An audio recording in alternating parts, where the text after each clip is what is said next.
También tuvimos la ocasión de conversar con uno de los exiliados de mayor relevancia de Venezuela, por supuesto el alcalde de Chacao, un municipio capitalino que representa la mayoría, de hecho, opositora en la ciudad capital, y se trata de Ramón Muchacho, con quien también tuvimos la oportunidad de conversar un buen rato, y estas fueron las impresiones que recogimos.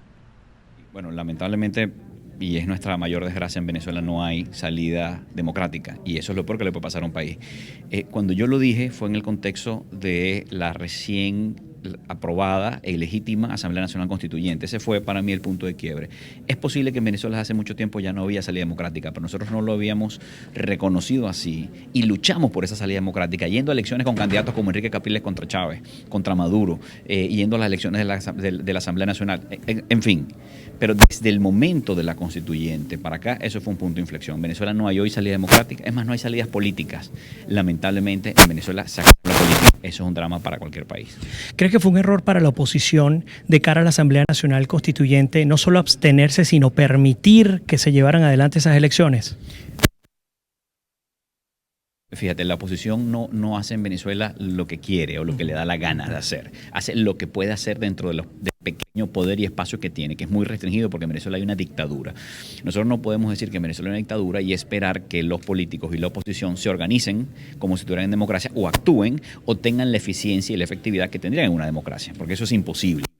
Entonces, en la elección de la Asamblea Constituyente no se podía participar porque era legitimar una elección en donde era imposible para la oposición, aunque sacara mayoría de votos, ganar por el sistema como se creó. Es probablemente la elección más aberrante de la historia de Latinoamérica. Era imposible participar, pero también era imposible impedirla. ¿Cómo le impide si es una elección que está montada sobre las armas?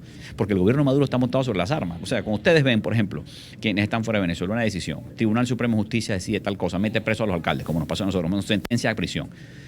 Es un gobierno de las armas se disfrazan de jueces y se disfrazan de constituyentistas y se disfrazan de gobernadores y de ministros y de presidentes. Son las armas. Quien gobierna en Venezuela es la fuerza bruta y las armas, solo eso. Ahora, pero ante un escenario en el que la población venezolana se levante, definitivamente se levante en contra de este régimen, vamos a suponer, manejamos el escenario de las elecciones de abril, se levanta la población, la presión internacional con cada vez más fuerza. ¿Crees que bajo ese escenario eventualmente la fuerza militar venezolana pueda de una buena vez por todas ponerse al lado del pueblo y darle la espalda a quien ha sido su gran cómplice durante tantos años? Bueno, primero aclaremos algo, a ver, que el pueblo se levante en el sentido electoral de que se levante, salga a votar, participe y cambie el gobierno, esa posibilidad lamentablemente no existe en Venezuela. Si existiera, hubiera un cambio de gobierno, pero no existe en Venezuela, está cerrada. Ahora, sí hay posibilidades de que el pueblo salga a protestar a las calles, ya lo ha hecho, y ha sido reprimido hasta las últimas consecuencias por un gobierno que no respeta los derechos humanos y que no le importa reprimir hasta la última consecuencia, que es la muerte inclusive, salir a asesinar a gente que está protestando. Si se produce en Venezuela por el hambre, por las necesidades terribles, un estallido social, mucha gente se pregunta, bueno, ¿qué pasará? Ante un estallido social no tengo duda de que el régimen saldrá a reprimir nuevamente. ¿Cuántos muertos está dispuesto a producir el régimen? Ilimitados, con tal de mantenerse en el poder. Ahora, ¿produciría eso un quiebre en la Fuerza Armada? Bueno, es una pregunta que queda en el aire, no lo sabemos. Pero lo que sí sabemos es que la Fuerza Armada hasta ahora ha sido monolítica en su apoyo al régimen, que el régimen se sustenta en la Fuerza Armada y que gobierna gracias a la Fuerza Armada, no a pesar de ella, sino gracias a la Fuerza Armada. Y la Fuerza Armada es la que sustenta y al gobierno. Y también sabemos que la capacidad del régimen y de la Fuerza Armada de resistir presión es muy alta. De manera que aquí nadie debe pensar que unas protestas en la calle con algunos venezolanos muertos, van a quebrar al régimen o a la Fuerza Armada. Lamentablemente es mucho peor que eso la situación. Cosas que hubieran dado al traste con cualquier gobierno democrático, semidemocrático del mundo, ya han pasado en Venezuela y no lo hacen ni esto al régimen de Maduro, porque es un régimen infinitamente responsable. ¿Crees que quien está detrás del poder es, digamos, es la fuerza civil o justamente la fuerza militar? Los que gobiernan realmente Venezuela, ¿quiénes son? Es un gobierno de fuerza. Es un gobierno de fuerza que está apoyado en las armas. Son los militares quienes gobiernan en Venezuela, no hay ninguna duda. De nuevo, pueden tener cara de juez, o cara de constituyentista, o cara de gobernador o alcalde oficialista, o cara de presidente. Pero es un gobierno militar que se sustenta por las armas. No hay ninguna duda de eso. Y ya para terminar... No va a salir por mecanismos distintos a los de la fuerza y las armas, por cierto. ¿Qué importancia tiene el que nos encontremos afuera, el que personas como tú, líderes como tú, estén denunciando lo que ocurre en Venezuela? ¿Realmente tiene incidencia? Porque recordaba poco más temprano una persona nos escribía y decía, bueno, muy bueno el análisis, pero parece un análisis mayamero. ¿Qué incidencia puede tener en términos efectivos la comunidad venezolana de cara al problema del país? Bueno, fíjate, lo primero es que quienes afuera sentimos una gran angustia por lo que pasa adentro y todos nos preguntamos qué hacer. Y cuando yo voy por la gente pregunta, ¿qué hacer? Yo quiero ayudar. ¿Cómo hacer? Bueno, es difícil porque lo mismo se preguntan los venezolanos, nuestros compatriotas que están adentro. ¿Y qué hago? ¿Voto? ¿Con eso vamos a cambiar el gobierno? No voto, me abstengo. ¿Con eso vamos a cambiar el gobierno? ¿Protesto? ¿Con eso vamos a cambiar el gobierno? Es decir, es una pregunta que nos hacemos todos porque estamos ante un escenario muy particular. De nuevo, ante un gobierno de fuerza que está perpetuado en el poder.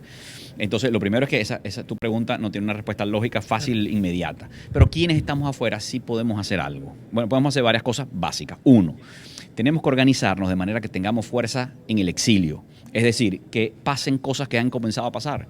Que cuando hay un tema que le importa a los venezolanos, entonces tú veas que los congresistas están allí.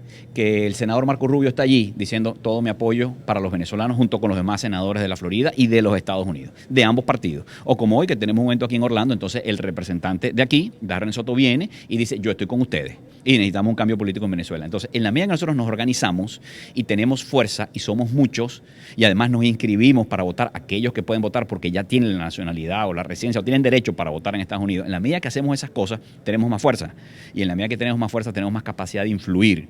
Influir no solamente para el cambio de régimen, sino para otra cosa muy importante. No sabemos cuánto tiempo va a durar Maduro, pero sabemos que la crisis humanitaria no espera y está produciendo víctimas. Entonces, organizarnos para ayudar a los venezolanos, a los que salen.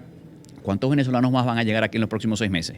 En el próximo año, en los próximos 2 años. ¿Cuántos van a llegar? ¿Qué vamos a hacer nosotros por ellos? No importa si duermen en una plaza o si los deportan, si los devuelven. Tenemos que organizarnos para recibirlos, para ayudarlos de alguna manera. Entonces, sí hay cosas que hacer. Ninguna de ellas es fácil, pero hay algunas que son obvias. Organizarnos para tener mayor poder político, mayor capacidad de influir en los Estados Unidos y organizarnos para ayudar a los venezolanos que la están pasando mal y que están huyendo del país para salvar su vida.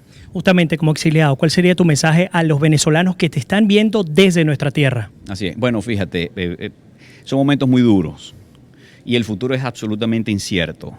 Sin embargo, el trabajo de los venezolanos que están adentro, su lucha diaria, junto con la de quienes estamos afuera y la comunidad internacional, son los que pueden producir un cambio de régimen en Venezuela. El cambio de régimen en Venezuela hoy es tremendamente difícil y hay que reconocerlo, porque es peor vivir de ilusiones.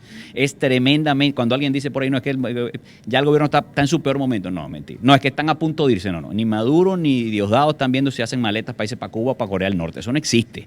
Un gobierno que está atornillado. No es que el hambre va a acabar con Maduro, no, el hambre va a acabar con los venezolanos. Maduro está comiendo completo y se atornilla cada día más. Entonces, el mensaje para ellos es que la lucha de quienes están en Venezuela, la lucha de los que queriendo estar allá no podemos estar allá, en mi caso yo estaría en el helicoide.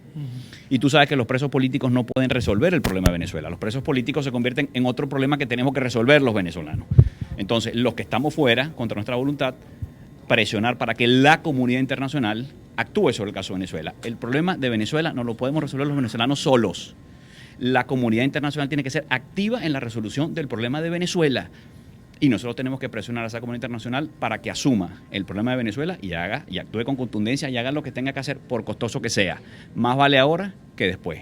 Hoy costaría menos que lo que va a costar en 1, 2 o 3 años resolver la tragedia venezolana. Un recorrido informativo que hemos hecho el día de hoy, al igual que todos los que hacemos de lunes a viernes. A ustedes, primero agradecerles el haber compartido con nosotros en esta edición especial de CNC Florida Central y por supuesto América es Noticia. Y en segundo lugar, invitarles a suscribirse en nuestro canal de televisión digital, principalmente a través de nuestra página de Facebook, colocando CNC Florida Central. Yo en lo particular les estaré acompañando todas las tardes, de lunes a viernes, a las 6 de la tarde, hora del este, en los Estados Unidos.